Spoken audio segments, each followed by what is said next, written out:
जब सुने के होई भोजपुरी गाना, बस बजे के चाही गाना।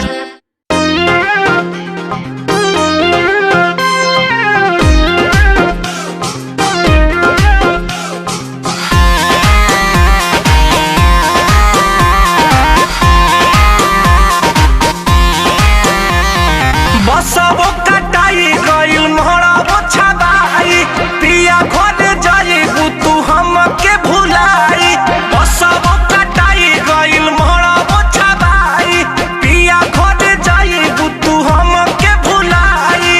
दोस्त नेखे एहमे हमारे यार, बिना बरजे के हो तात सदिया हो लागत